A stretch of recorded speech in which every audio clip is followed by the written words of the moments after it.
Jemaat dipersilakan duduk kembali. Shalom. Ada sukacita, amin. Hari ini kita bersyukur, pujian tadi membawa kita suasana sukacita.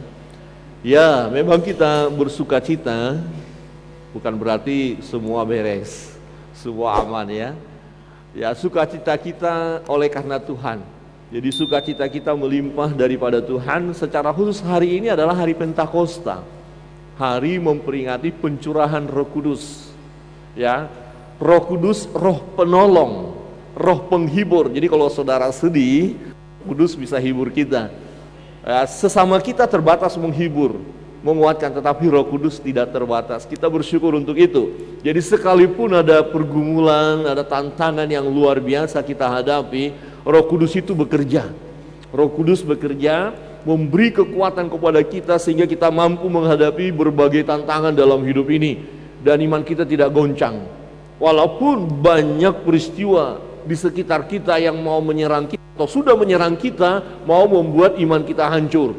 Ya, apakah itu masalah ekonomi, sakit penyakit, persoalan, banyak hal yang mau melemahkan iman kita, tapi Roh Kudus itu tidak tinggal diam. Bahkan dikatakan Roh itu berdoa, menyampaikan keluh kesah kita kepada Bapa tanpa kita ucapkan. Jadi dia ada di dalam hidup kita. Nah, waktu Yesus naik ke surga, satu pesan yang sangat penting dia sampaikan kepada murid-murid. Ya, ini tema kita, menjadi saksiku. Di dalam Matius pasal 28 jelas ya, dikatakan kepada murid-murid, pergilah, jadikanlah semua bangsa muridku dan baptislah mereka di dalam nama Bapa, Anak dan Roh Kudus. Pergilah menjadikan murid. Murid pergi untuk menjadikan orang lain murid, supaya ketika mereka percaya, ya mereka berseru di dalam nama Yesus, dan orang yang berseru di dalam nama Tuhan akan selamat. Ya, akan mengalami hidup sukacita. Dan inilah yang Yesus katakan ketika dia naik ke surga. Ya, suatu pesan yang khusus, yang istimewa, yang penting kepada murid-murid, dan ini terus dilakukan oleh orang percaya. Kita baca bersama-sama Kisah Para Rasul 1 ayat 8. 1, 2, 3. Tetapi kamu akan menerima kuasa kalau Roh Kudus turun ke atas kamu, dan kamu akan menjadi saksiku di Yerusalem dan di seluruh Yudea dan Samaria dan sampai ke ujung bumi.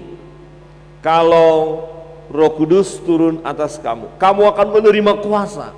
Hari ini kita peringati pencurahan Roh Kudus. Roh Kudus sudah turun, dan dia tidak berkali-kali naik turun, tidak. Sekali untuk selamanya, dan dia ada di sini. Nanti, ya memang dia akan meninggalkan dunia atau naik. Ya, pada saat Roh Kudus naik, sama dengan orang percaya diangkat. Ya, pengangkatan. Jadi di situ Roh Kudus. Nah, tetapi sekarang Roh Kudus ada pada setiap orang percaya. Tetapi kamu akan menerima kuasa. Ya, kuasa untuk apa? Untuk menjadi saksi. Ya. Nah, Roh Kudus sudah turun. Waktu pencurahan Roh Kudus kita akan lihat nanti bagaimana keadaan murid-murid. Nah, kita akan lihat di dalam Yohanes ya, pasal 15 ayat 26. Kita baca bersama-sama. Ya, 1, 2, 3. Jikalau penghibur yang akan kuutus dari Bapa datang, yaitu Roh kebenaran yang keluar dari Bapa, ia akan bersaksi tentang aku. Jadi Roh Kudus itu akan bersaksi. Nah, bagaimana Roh Kudus bersaksi? Nah, Roh Kudus mau pakai orang percaya. Ayat 27, 1, 2, 3. Tetapi kamu juga harus bersaksi, karena kamu dari semula bersama-sama dengan aku. Jadi untuk murid-murid akan bersaksi. Roh Kudus ada di dalam murid-murid, Roh Kudus ada di dalam orang percaya. Kemudian orang percaya itu menjadi saksi. Kalau Roh Kudus turun atas kamu, kamu akan memiliki kuasa itu untuk menjadi saksi di Yerusalem, Yudea, Samaria, sampai ujung bumi. Jadi seluruh dunia sasarannya. Ya, pada saat semua orang sudah mendengar Injil, mendengar tentang Yesus yang adalah Tuhan dan Juru Selamat yang hidup itu, setelah orang mendengar berita itu, baru tiba kesudahannya. Yesus datang kedua kali. Jadi sekarang bersaksi masih terus harus kita kerjakan. Amin. Apakah Bapak Ibu Saudara adalah murid? Adalah murid, berarti harus bersaksi. Katakan kiri kanan, harus bersaksi. Ya, kita bertanya bagaimana caranya kan? Aduh, gimana caranya bersaksi? Ini yang penting. Dan banyak orang Kristen tidak mengerti itu, tidak tahu.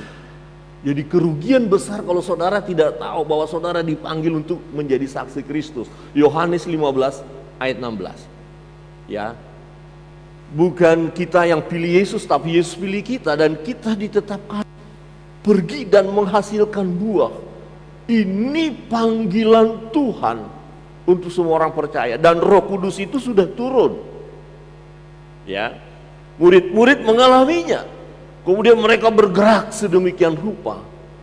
Nah, bagaimana caranya kita menjadi saksi Kristus? Kebenaran firman Tuhan yang akan kita renungkan saat ini dari Rasul pasal 1 ya dan pasal 2. Ya, kita akan melihat. Yang pertama, kebenaran yang pertama, kita harus memiliki Roh Kudus dulu. Atau Roh Kudus itu sudah berdiam di dalam diri kita. Banyak orang Kristen yang belum paham, apakah di dalam dirimu ada Roh Kudus? Ada enggak ya? Sekarang saya bertanya kepada jemaat Sinam, apakah Bapak Ibu sudah memiliki Roh Kudus? Amin. Amin.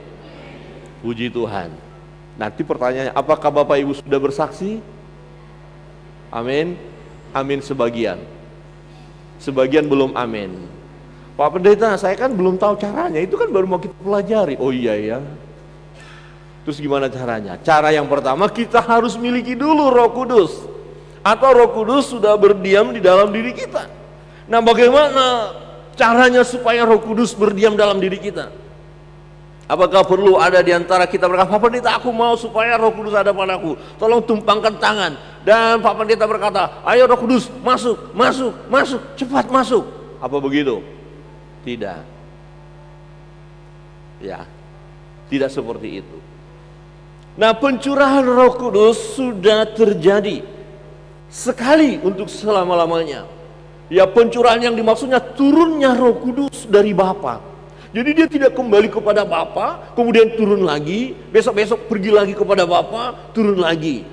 Enggak. Yesus mengatakan akan kuutus roh yang dari Bapa, Roh Kudus dari Bapa. Jadi Roh Kudus itu sudah turun, dan Roh Kudus itu turun setelah Yesus naik ke surga. Dan mereka menunggu selama 10 hari.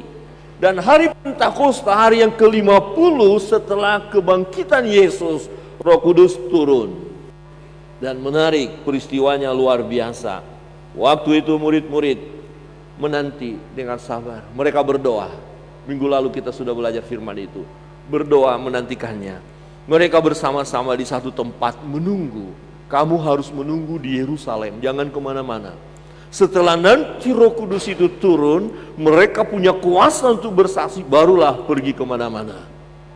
Jadi mereka menunggu, dan pencurahan Roh Kudus sudah terjadi. Pasal 2 ayat 1, peristiwanya seperti ini. Ketika tiba hari Pentakosta, hari ke-50 itu, semua orang percaya berkumpul di satu tempat. Tiba-tiba turunlah dari langit suatu bunyi seperti tiupan angin keras. Ini manifestasinya. Jadi tiupan angin keras yang memenuhi seluruh rumah di mana mereka duduk. Jadi mereka kira-kira seperti kita dalam ruangan, duduk menantikannya. Mereka berdoa bersama, dan waktu mereka sedang ada di dalam rumah itu, ya, turunlah dari langit suatu bunyi seperti tiupan angin keras yang memenuhi seluruh rumah di mana mereka duduk. Wah, kira-kira kalau kita duduk tiba-tiba ada angin muter-muter, kita bisa lari ya. Jangan-jangan gempa itu lari nih. Ya. Tapi peristiwa seperti ini, supaya Roh Kudus hadir kepada kita, mari kita berdoa bersama-sama dan minta supaya angin seperti dalam kisah para rasul terjadi. Tidak lagi. Ya, jadi turunnya seperti itu tidak. Tapi penguasaan Roh Kudus dalam diri kita, manifestasi Roh Kudus bisa. Ya, jadi dalam doa kita juga bisa merasakan sesuatu yang berbeda.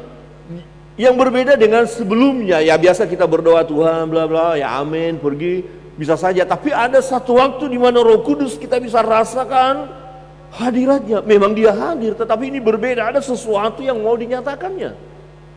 Jadi manifestasi Roh Kudus itu masih tetap ada.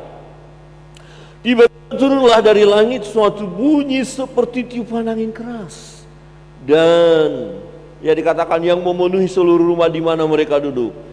Dan tampaklah kepada mereka lidah-lidah seperti nyala api yang bertebaran dan hinggap pada mereka masing-masing. Kepada siapa? Kepada mereka yang duduk, kepada mereka yang menantikan, kepada murid-murid yang sudah dengar bahwa kamu akan menerima kuasa kalau Roh Kudus turun atas kamu. Jadi mereka menunggu dan Roh Kudus itu masuk dalam diri mereka. Ya, manifestasinya, tandanya adalah lidah-lidah api itu yang berterbangan. Jadi api ya, masuk kepada mereka. Di situ mereka dipenuhi, dikuasai oleh Roh Kudus. Maka setelah masuk, dikatakan tampaklah kepada mereka lidah-lidah seperti nyala api yang bertebaran dan hinggap pada mereka masing-masing, maka penuhlah mereka dengan Roh Kudus. Terjemahan lain, maka mereka dikuasai oleh Roh Kudus, maka mereka dikendalikan oleh Roh Kudus, maka penuhlah mereka dengan Roh Kudus. Lalu mereka mulai berkata-kata dalam bahasa-bahasa lain yang diberikan oleh Roh itu kepada mereka untuk mengatakannya. Jadi tandanya waktu itu, waktu mereka melihat lidah-lidah api bertebaran dan masuk kepada mereka, setiap orang yang masuk kemudian dia mulai berbicara, tapi bicaranya bukan bahasa mereka. Ya. Jadi kalau kita nanti, kita tiba-tiba berdoa, ayo kita berdoa. Yang dari Alor bahasa Alor, yang dari Sumba bahasa Sumba, yang dari Toraja bahasa Toraja, yang dari Jawa bahasa Jawa, orang Batak bahasa Batak. Terus kita bilang, kami sudah kepenuhan Roh Kudus. Ya itu enggak kepenuhan Roh Kudus. Ya itu memang bahasanya kita. Ya, jadi ini berbeda. Misalnya kita semua ini orang Jawa, tiba-tiba kita berdoa. Semua kita berbahasa, ada bahasa Papua, bahasa ini yang nggak tahu bahasa itu, kira-kira begitu. Ini ada apa ini? Nah di ayat 3, di ayat tadi 13 yang kita baca, orang luar melihat murid-murid itu dan dikatakan, wah ini mabuk ini. Rupanya waktu itu ada orang sering mabuk ya. Jadi kalau orang mabuk suka ngoceh. Bagaimana Bapak Ibu yang pernah mabuk? Begitu ya? Halo, saya pernah mabuk dan betul itu ngoceh. Ngalor ngidul. Jadi mereka orang ini ngoceh, mabuk ini. Jadi gini loh, kalau saudara berdoa dan dikuasai Roh Kudus, jangan buru-buru berkata ini mabuk, belum tentu loh. Walaupun dulu dia pemabuk.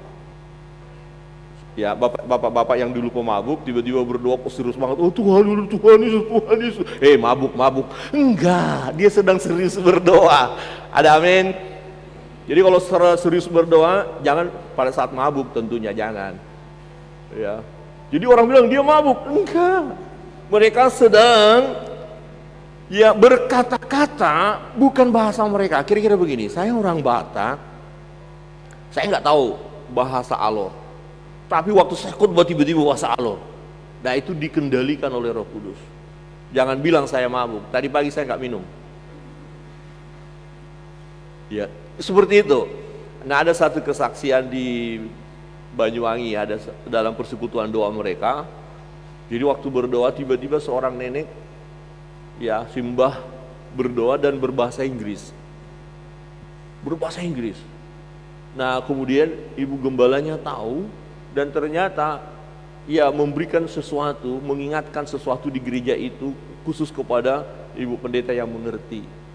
Jadi ada sesuatu yang harus diselesaikan, ya harus dibereskan.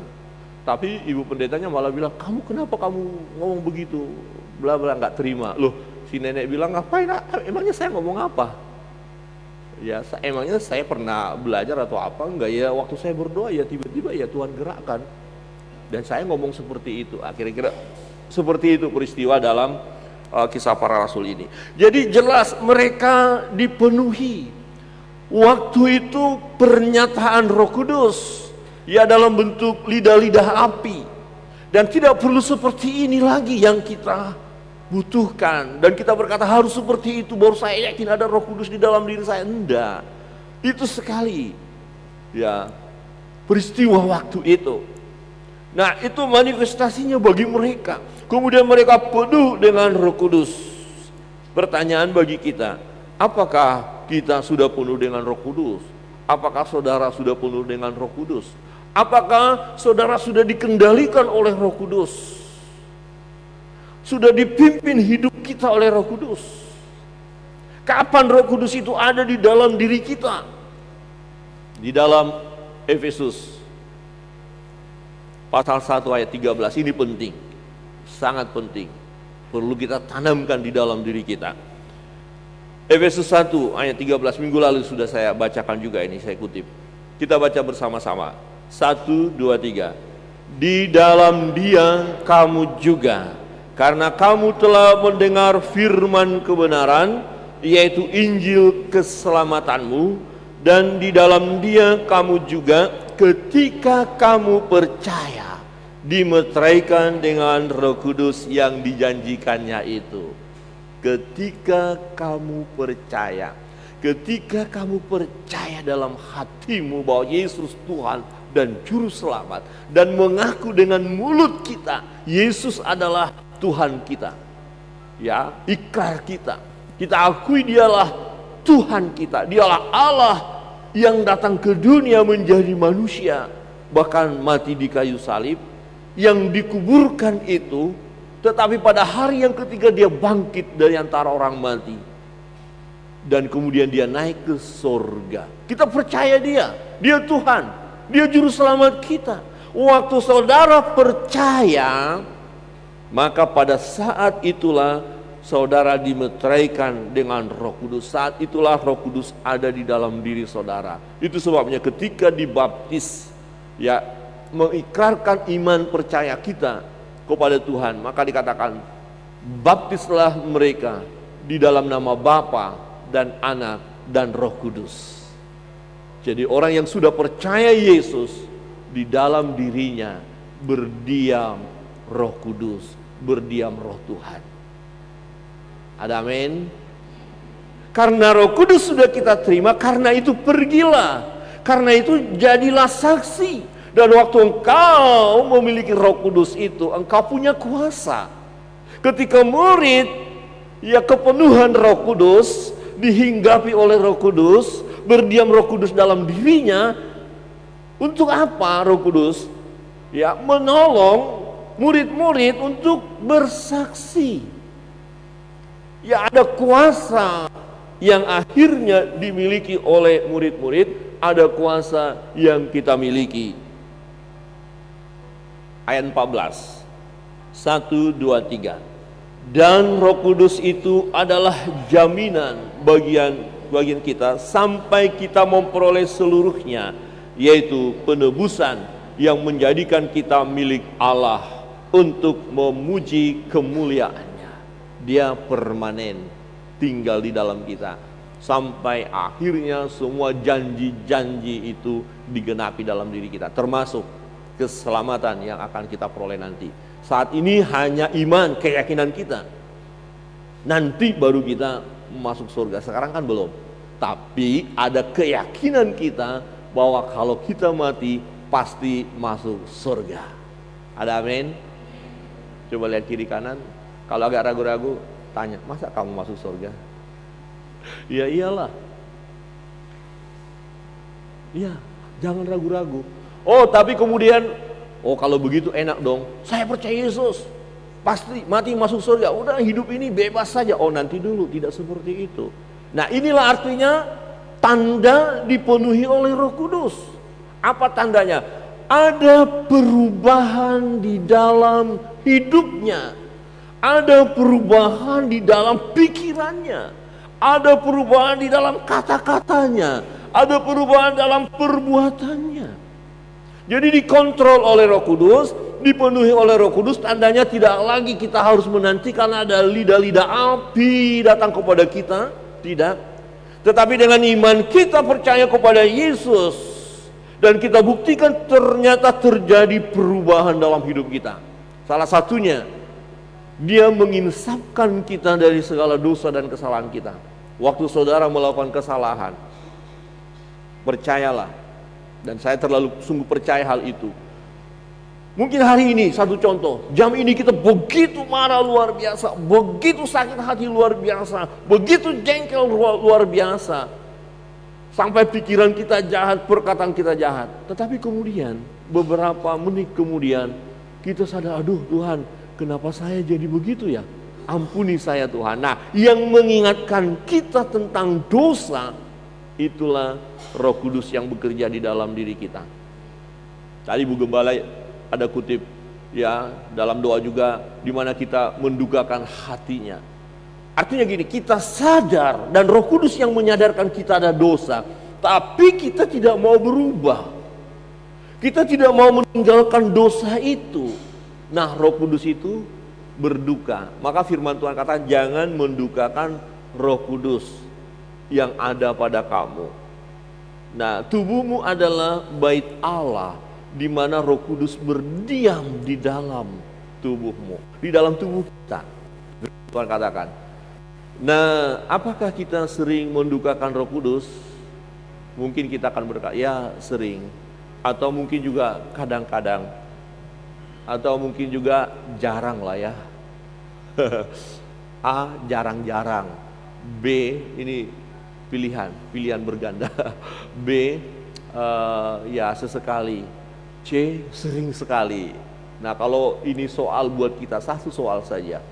Bagaimana kehidupan saudara Bapak Ibu mengenai Roh Kudus? Apakah sesekali mendukakan hati Roh Kudus, atau sering mendukakan Roh Kudus, atau ya tidak pernah mendukakan Roh Kudus? A, B, C. A, sesekali saja. B, sering. C, tidak pernah. Saya yakin C nggak ada. Saya pun tidak akan bisa pilih C. A, berarti pilihan antara A dan B. Sesekali atau sering Bapak Ibu? Ya Tuhan, ampuni saya Tuhan. Aduh, pikiran saya sebenarnya nggak kayak gitu Tuhan. Tapi aduh, itu Roh Kudus, ayo dong, selesaikan dong. Ayo selesaikan. Jadi saudara tahu sebenarnya dosa apa yang ada di dalam diri saudara. Saudara pasti tahu.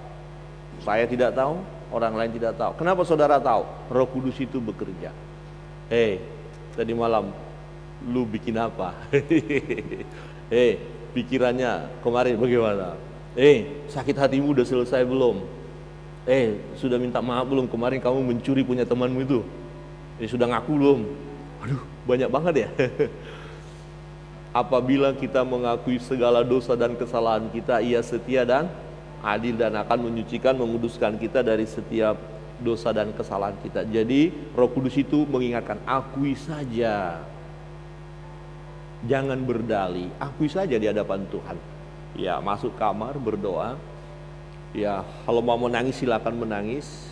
Tuhan ampuni saya Tuhan, gitu ya. Pernah saudara berdoa begitu ya?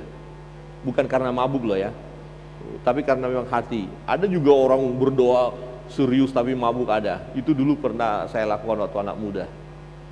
Ya sebenarnya mengolok-olok ya, karena sedang mabuk. Bahkan waktu mabuk menyanyikan lagu rohani paling pintar.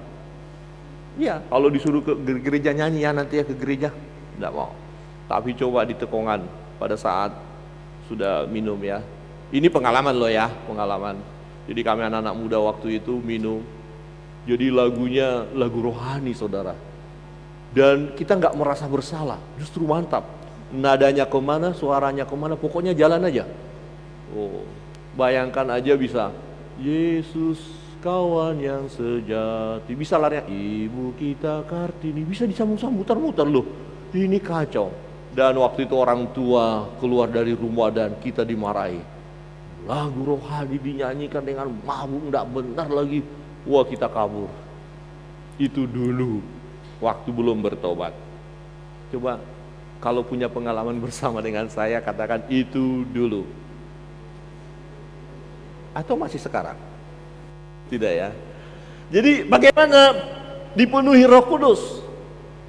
Tandanya ada perubahan, ada pembaharuan budi, ada perubahan pikiran, dan ada sesuatu yang bisa dilihat oleh orang lain di dalam diri kita. Itu dipimpin oleh Roh Kudus. Saudara yang terkasih dalam Tuhan, artinya begini, saudara tidak akan maksimal atau tidak akan bisa bersaksi kalau Roh Kudus belum ada di dalam diri saudara. Nah, satu contoh begini, saudara beritakan tentang kebaikan, tentang kebenaran, tapi hidup saudara tidak benar, orang tidak akan mau dengar. Kita harus bertobat ya, bertobat. Kamu tiap hari begitu, kau suruh aku bertobat, kau dulu bertobat baru aku bertobat, kan begitu. Setuju ya? Ya, setuju ya. Jadi saya dulu begini, waktu ini penting juga bagi kita orang tua yang punya anak. Anak itu belajar dari bapaknya. Setuju Bapak Ibu? Atau dari mamanya?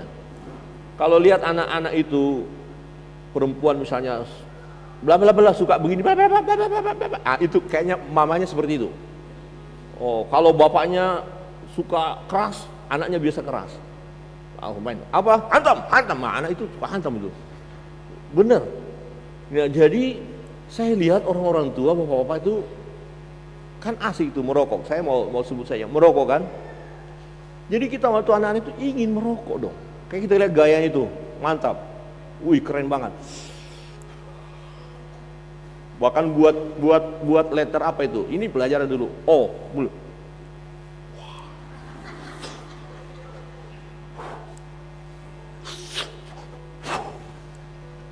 Terus asik ya. Nah, kemudian kita curi-curi, ketangkap. Wih, dimarahin. Kau udah bisa. Kenapa dimarahin, Pak? Papa juga merokok, enak kan? Kalau Papa enak merokok, kenapa nggak dikasih ke anak juga supaya anak juga enak? Jadi gini, orang dewasa tidak bisa jadi contoh karena dia tidak, ya nasihatnya tidak bisa diterima karena tidak dimulai. Jadi bapak-bapak, kalau kita mulai, lihat anak-anak itu akan contoh. Ada amin bapak-bapak?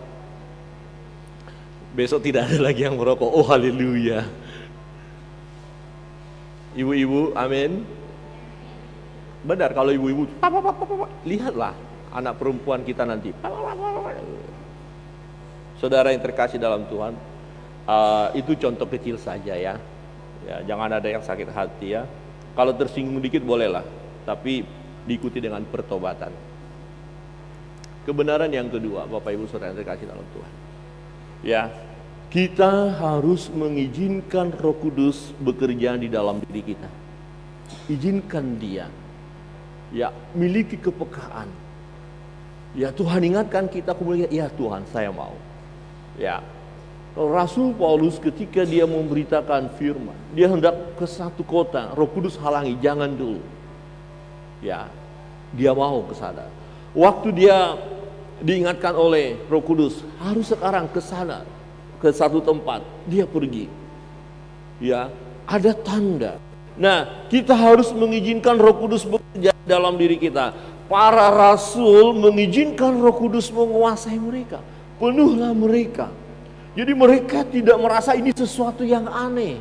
Mereka tidak menjaga diri, jangan sampai kita bicara yang aneh-aneh. Tidak, mereka biarkan Roh Kudus menguasai mereka. Dan apa yang terjadi? Ya, pencurahan Roh Kudus yang terjadi mereka alami sedemikian rupa, dan mereka mengalami ya apa yang Roh Kudus mau buat di dalam diri mereka. Ayat 5 berkata begini, waktu itu di Yerusalem diam orang-orang Yahudi yang saleh dari segala bangsa di bawah kolong langit. Ini penting karena begini, orang-orang Yahudi berdiaspora, merantau, ya merantau ke daerah-daerah lain, ke bangsa-bangsa lain. Nah, waktu itu mereka datang ke Yerusalem, ada satu ibadah yang mereka harus ikuti. Jadi mereka sudah punya bahasa sendiri. Ya, di tempat perantauan itu, mereka sudah menjadi bangsa-bangsa lain. Ya, mereka sudah hidup sesuai dengan bahasa yang di mana mereka tinggal. Nah, ayat 6, ketika turun bunyi itu, berkerumunlah orang banyak, mereka bingung. Karena mereka bingung karena mereka orang-orang yang perantauan tadi yang datang ke Yerusalem, mereka bingung karena mereka masing-masing mendengar rasul-rasul berkata-kata dalam bahasa mereka sendiri. Rasul-rasul yang berkumpul itu, yang berdoa itu berbicara dengan bahasa-bahasa yang lain itu. Ya, mereka semua tercengang-cengang dan heran lalu berkata, bukankah mereka semua yang berkata-kata itu orang Galilea? Ini kan rasul-rasul kan orang Galilea. Kenapa dia berbicara bahasa-bahasa lain? Kok bisa ya? Mereka belum ada kursus, belum ada belajar. Mereka belum pergi ke daerah-daerah itu. Tapi waktu itu mereka berbahasa-bahasa lain. Bahasa lain ini adalah bahasa yang dimengerti oleh orang lain. Di ayat 8. Bagaimana mungkin kita masing-masing mendengar mereka berkata-kata dalam bahasa kita sendiri, yaitu bahasa yang kita pakai di negeri asal kita. Nah, kita orang Parsia, jadi bahasa Persia atau Parsia. Kok bahasa Persia? Ada yang bahasa Persia ya? Orang yang merantau tadi yang sudah jadi warga negara Persia yang datang ke Yerusalem untuk beribadah dengar, ya bahasa saya. Ya, ada bahasa Media, Elam, duduk Mesopotamia, berarti ada bahasa Mesopotamia, orang Yudea, Kapadokia, Pontus dan Asia, ya, Frigia dan Pamfilia, Mesir dan daerah-daerah Libya yang berdekatan dengan Kirene, pendatang-pendatang dari Roma. Jadi masing-masing daerah itu ada bahasanya, dan orang-orang yang dipenuhi Roh Kudus ini waktu itu, yaitu para rasul, berbicara bahasa-bahasa tadi. Dan mereka waktu itu yang datang mendengar dan mengerti. Jadi bahasa yang disampaikan oleh rasul di mana mereka dipenuhi oleh Roh Kudus adalah bahasa manusia, bahasa yang dimengerti oleh orang lain, tapi bukan bahasanya orang Galilea itu. Mereka orang Galilea, tapi mereka bisa berbicara bahasa yang lain.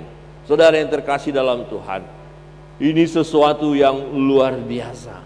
Ya, di ayat 11 berkata begini, baik orang Yahudi maupun penganut agama Yahudi, orang Kreta, orang Arab, kita mendengar mereka berkata-kata dalam bahasa kita sendiri tentang perbuatan-perbuatan besar yang dilakukan Allah.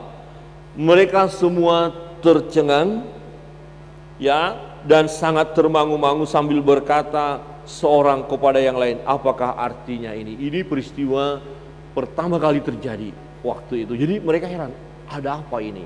Saudara yang terkasih dalam Tuhan, kita perhatikan, mereka berkata-kata, ada bahasa Parsia, Media, Elam, Mesopotamia, Yudea, Kapadokia dan seterusnya.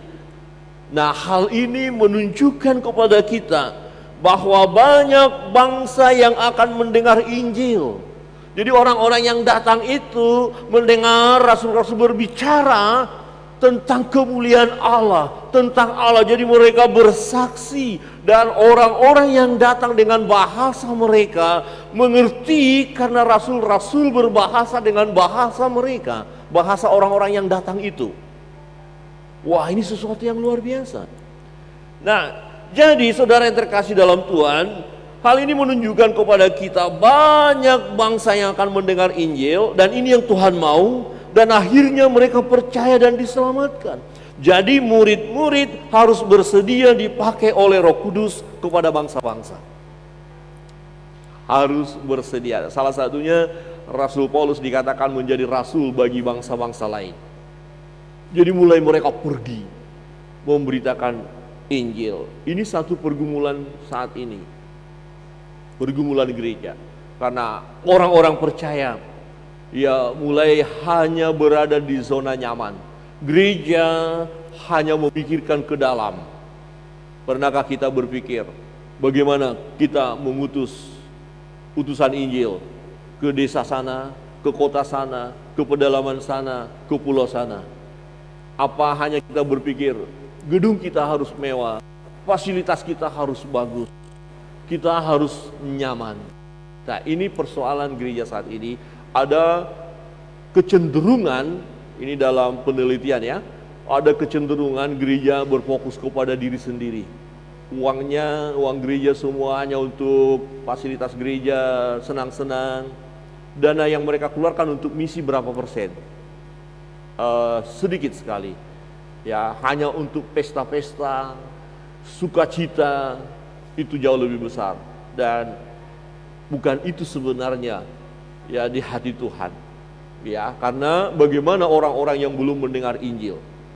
Jadi kita harus rela, siap dipakai Tuhan. Rela waktu kita untuk berdoa, secara khusus mendoakan orang-orang yang belum dengar firman. Mendoakan orang-orang yang sedang pergi, dan bahkan membiayai mereka yang sedang pergi. Ya, maka setiap minggu ketiga kita ada dana misi. Ya, terbuka, dananya ada, pengeluarannya ada, dan harus dikeluarkan. Karena ada banyak orang-orang yang sedang membutuhkan untuk pekerjaan Tuhan. Dan jemaat Sinam, kita siap untuk itu. Amin. Amin. Jadi harus ada kerelaan kita. Ya, ada yang siap pergi. Kira-kira ada tantangan buat kita. Ada satu daerah, ya, katakan pedalaman. Ke sana harus jalan kaki, masih ada jalannya lumpur, tapi ada jiwa-jiwa di sana yang perlu dilayani dan tidak ada hamba Tuhan. Nah, kemudian ditantanglah kita. Siapa yang mau di antara Bapak Ibu yang dipersiapkan ke sana? Ya. Dan kita akan berkata, siap, ini saya, utuslah saya. Amin. Berat ya, berat, meninggalkan zona nyaman berat. Oke, kalaupun kita nggak pergi, doa kita yang pergi. Amin. Oh, kalau doa itu lebih kuat, ya aminnya. Oh ya, berdoa, tapi nggak gampang juga berdoa loh. Ya, tak ada tantangan juga waktu berdoa. Ada banyak orang kalau acara doa itu sedikit, karena nggak gampang, ada tantangan. Tapi kita harus lakukan. Oke, kita berkata, ya dana kita deh, siap dana kita. Ya, amin. Ya, kita harus memang konsisten di situ, karena ini hati Tuhan. Saudara yang terkasih dalam Tuhan, bahasa-bahasa tadi muncul. Orang-orang akhirnya mendengar dan paham. Semua untuk kemuliaan Tuhan. Nah, ada banyak bangsa-bangsa yang belum dengar. Dan hati Tuhan adalah supaya bangsa-bangsa datang kepadanya. Perhatikan dalam Wahyu, pasal yang ke-7, ayat 9 dan 10. Ini penting. Mari kita baca bersama-sama. Wahyu, pasal 7 ayat 9. Ya, 1, 2, 3. Kemudian daripada itu, aku melihat sesungguhnya satu kumpulan besar orang banyak yang tidak dapat terhitung banyaknya, dari segala bangsa dan suku dan kaum dan bahasa, berdiri di hadapan tahta dan di hadapan Anak Domba, memakai jubah putih dan memegang daun-daun palem di tangan mereka. Dan dengan suara nyaring, oh ya 10, 1, 2, 3. Dan dengan suara nyaring mereka berseru, keselamatan bagi Allah kami yang duduk di atas tahta dan bagi Anak Domba. Sedikitkah yang akan masuk surga? Ayat ini mengatakan ini suasana orang-orang yang masuk surga. Sedikit atau banyak Bapak Ibu? Banyak kan? Banyak kan? Perhatikan dikatakan apa? Banyak, tak terhitung banyaknya. Nah, ini yang masih kita kerjakan. Jadi jelas nanti akan banyak. Tetapi masih banyak sekarang yang belum dengar. Supaya mereka nanti ada berdiri di hadapan tahta Allah, tahta Anak Domba itu. Inilah waktunya mereka pengen menantikan berita itu, kabar baik itu. Ya, dan dikatakan apa? suatu kumpulan besar orang banyak yang tidak terhitung banyaknya dari segala bangsa dan suku dan kaum dan bahasa. Ini harus kita kerjakan. Ya, masih ada banyak suku-suku yang sama sekali belum tahu tentang Yesus Kristus. Bahwa Yesus adalah Tuhan dan Juru Selamat itu. Belum tahu mereka, belum pernah dengar. Mari kita terus doakan dan kita gumuli. Kalau ada orang lain yang pengen pergi ke sana dan tidak ada dana, maka kita bergumul untuk dana. Nah, kalaupun kita dipanggil oleh Tuhan, kita sendiri harus pergi. Jangan takut. Harus ada kerelaan. Murid-murid rela menantikan pencurahan Roh Kudus. Murid-murid rela dipakai ya untuk menyatakan kepada bangsa-bangsa itu ya keselamatan bagi bangsa-bangsa. Ya, dan kemudian kita melihat mereka bergerak ya menjadi saksi di Yerusalem, Yudea, Samaria sampai ke ujung bumi. Ujung-ujung bumi. Waktu saat ini adalah waktunya bagi kita untuk dipakai oleh Tuhan. Amin. Saudara yang terkasih dalam Tuhan, kebenaran firman Tuhan. Ya. Yang ketiga adalah kita harus mengetahui dengan jelas apa yang akan kita saksikan. Ya. Pertama, Roh Kudus sudah ada pada kita. Berdiam di dalam diri kita. Berarti kita punya kuasa. Yang kedua, harus ada kerelaan, kesiapan untuk dipakai Tuhan. Saya siap menjadi saksi. Saya siap melayani Tuhan. Saya siap jadi berkat dimanapun kami berada. Saya siap mengalami perubahan. Saya siap diubahkan oleh Tuhan. Saya siap dipakai oleh Tuhan. Ya, bahkan bukan hanya diri kita, tapi aku dan seisi rumahku.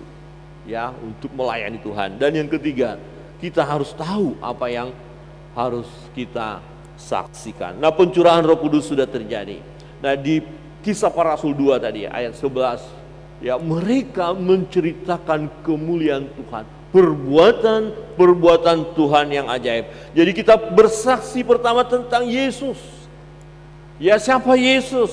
Maka Tuhan berkata, Yesus waktu naik ke surga, kamu akan menjadi saksiku. Engkau akan menyaksikan tentang aku, ya, kata Yesus kepada murid-murid waktu itu. Dengan kata lain kepada kita, engkau harus menyaksikan tentang Yesus itu siapa. Yesus itu Tuhan. Yesus berkata, akulah jalan dan kebenaran dan hidup. Tidak ada seorang pun yang sampai kepada Bapa. Tidak ada seorang pun yang bisa masuk surga kalau tidak melalui Yesus. Hanya Yesus satu-satunya jalan. Dan banyak orang belum tahu jalan itu. Ada banyak orang yang sedang mencari jalan itu. Dia minta kepada banyak orang petunjuk untuk bisa ketemu jalan itu. Dan mau cari jalan lain. Ternyata yang mengubah hidup kita, ya, yang menolong kita, yang membuat kita mengalami sukacita, yang membuat kita mengalami ketenangan, kebahagiaan. Ceritakan tentang pribadinya. Dan Yesus berkata apa? Di luar aku, kamu tidak dapat berbuat apa-apa. Kehidupan ini kan dari Dia. Maka tinggallah di dalam aku di dalam kamu. Dan mintalah apa saja kepada Bapa di dalam namaku, kata Yesus. Kita akan mendapatkan. Nah, ceritakan tentang Dia, tentang Yesus. Dia Tuhan. Ya, datang dari kematian orang fasik di dalam kefasikan itu. Dia datang, bahkan rela mati di kayu salib. Saksikan tentang Yesus. Jangan malu-malu bersaksi. Ya, apapun situasi yang ada. Tadi Ibu Pendeta berkata, ada orang-orang percaya, baru percaya mengalami pengenalan. Benar. Ada mahasiswa kami, ya, dia baru masuk kuliah, dia sudah berkeluarga. Waktu SMA dia percaya Yesus, dan dia dianiaya, diikat. Seorang perempuan, seorang ibu, ya, diusir. Di Bali ini, dia mengalami siksaan, ya, karena dia meninggalkan agama sebelumnya. Kemudian dia dibawa ke rumah neneknya di Jawa supaya tidak menjadi orang Kristen, tetapi dia tetap percaya kepada Yesus. Akhirnya dipulangkan lagi ke Bali. Wah, keras sekali keluarga. Dan akhirnya dia pergi ke Denpasar dan tinggal di salah seorang pendeta di Denpasar yang membimbing dia waktu dia masih gadis. Dia sekarang dia melayani Tuhan dan dia katakan siksaannya luar biasa. Saya dipukuli, dicambuk, tapi saya tetap percaya Yesus. Wah, saya diseret, dipukul, diludahi. Kemudian orang bertanya kepada Petrus, kamu muridnya ya? Melihat siksaan yang dahsyat. Petrus bilang, enggak, saya enggak kenal dia. Hati-hati, jangan sampai kita seperti itu karena penganiayaan. 3 kali Petrus menyangkal Yesus. Tetapi kemudian ayam berkokok. Karena Yesus sudah bilang, kamu akan menyangkal aku. Tapi kemudian Petrus bertobat luar biasa. Setelah itu dia melayani. Ya, aku mau iring Yesus. Meskipun hidup susah, menderita dalam dunia, aku mau terus ikut Yesus. Nah, itu menjadi kesaksian. Ya, ada orang berkata begini, hebat orang Kristen, sudah dianiaya tetap menyanyi, tetap memuji Tuhan, tidak membalas. Nah, waktu kita tidak membalas kejahatan dengan kejahatan, di situ kita sudah bersaksi, kita sudah tunjukkan kasih Tuhan. Dan itu harus kita lakukan, amin. Bersaksi tentang perbuatan-perbuatan Tuhan yang luar biasa. Nah, kita lihat tadi di dalam ayat yang ke-11 itu. Ya, dalam Kisah Para Rasul ayat 11 tadi dikatakan, baik orang Yahudi maupun penganut agama Yahudi, orang Kreta dan orang Arab, kita mendengar mereka berkata-kata dalam bahasa kita sendiri tentang perbuatan-perbuatan besar yang dilakukan Allah. Itu bersaksi, ceritakan apa yang Tuhan lakukan juga dalam hidup kita. Kalau saudara pernah ditolong oleh Tuhan, saudara yakin bagaimana saudara mengalami perjumpaan dengan Yesus, saudara yakin bahwa saudara percaya kepada itu, saksikan, tunjukkan. Dan inilah yang terjadi jemaat mula-mula dalam Kisah Para Rasul. Mereka disukai oleh orang banyak karena mereka mengalami kasih Tuhan, mengalami kuasa Tuhan. Bersaksi tentang perbuatan Tuhan yang ajaib. Saudara yang terkasih dalam Tuhan, ayat terakhir kita baca bagian ini. Ya, 1 Korintus 6 ayat 19. 1, 2, 3. Atau tidak tahukah kamu bahwa tubuhmu adalah bait Roh Kudus yang diam di dalam kamu, Roh Kudus yang kamu peroleh dari Allah, dan bahwa kamu bukan milikmu sendiri. Jadi kita ini bukan diri kita saja, ini harus kita saksikan. Galatia 2 ayat 20. 1, 2, 3. Namun aku hidup, tetapi bukan lagi aku sendiri yang hidup, melainkan Kristus yang hidup di dalam aku. Dan hidupku yang kuhidupi sekarang di dalam daging adalah hidup oleh iman dalam Anak Allah yang telah mengasihi aku dan menyerahkan dirinya untuk aku. Hidupku bukan aku lagi, melainkan Kristus yang hidup. Inilah yang mau kita saksikan.